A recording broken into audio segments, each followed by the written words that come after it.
36 coureurs font à partir d'aujourd'hui leur dernière préparation pour le Giro d'Italia. Et c'est au Tour de Romandie. Et moi, je fais avec beaucoup de plaisir une prévoie pour vous. Bienvenue. Le Tour de Romandie compte 5 étapes et aujourd'hui, nous commençons avec une prologue à Oron. Et cette prologue a une longueur de 4 km, dont 3 sont plats. Et la kilomètre finale, ça monte à une pourcentage moyenne de 6,5. Et on peut attendre les spécialistes dans la contre-la-montre et il y en a assez beaucoup. Il y en a 3 avec le champion du monde Filippo Ganna, le champion d'Europe Stefan Kung et on a aussi un ancien champion du monde avec Rohan Dennis. Donc peut-être ils peuvent prendre la victoire et ils peuvent aussi prendre la première maillot de leader.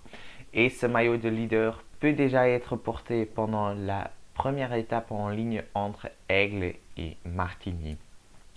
L'étape compte 4 tours locaux avec 2 montées à chaque fois et ces montées prennent plus ou moins 5 km de ce tour local.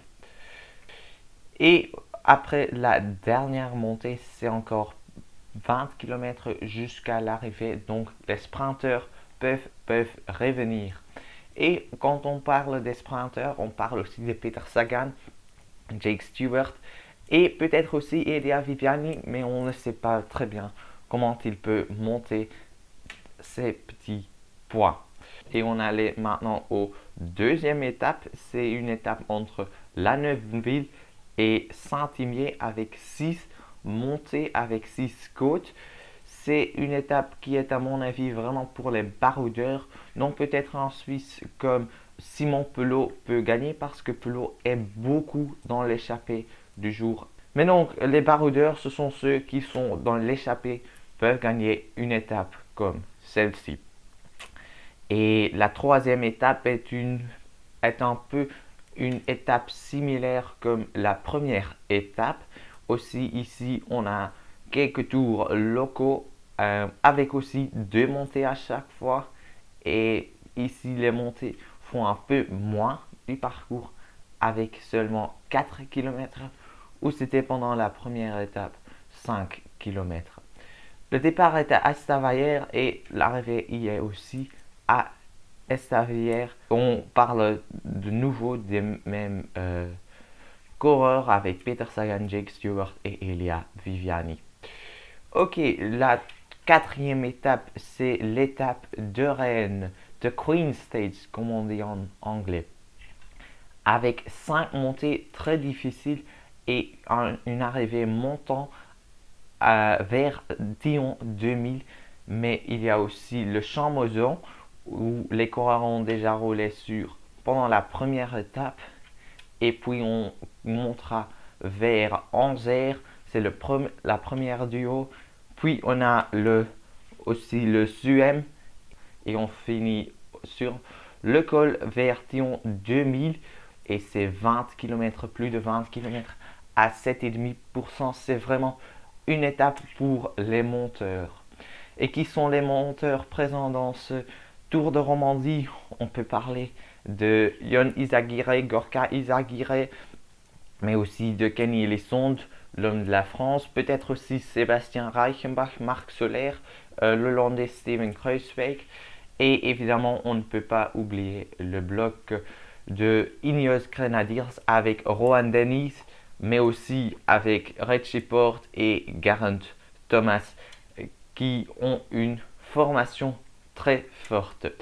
Et à mon avis, Rohan Dennis a la plus grande choix pour être leader après cette étape et il peut aussi être certain qu'il gagne avec la 5e étape, une contre-la-montre à Fribourg et pendant cette contre-la-montre on peut attendre les mêmes noms que c'était aux premières étapes.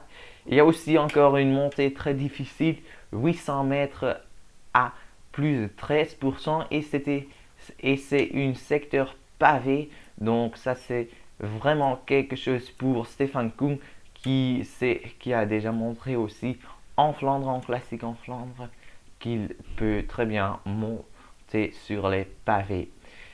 Et pour la reste, c'est toujours monter, descendre, c'est jamais vraiment plat pendant cette étape. Et qui sont maintenant les favoris pour gagner finalement le classement général au fin de cette semaine, ce dimanche? Je pense que le plus grand favori, c'est Rohan Dennis. Il a une bonne contre-la-montre dans lui et il sait aussi très bien monter dans les montagnes.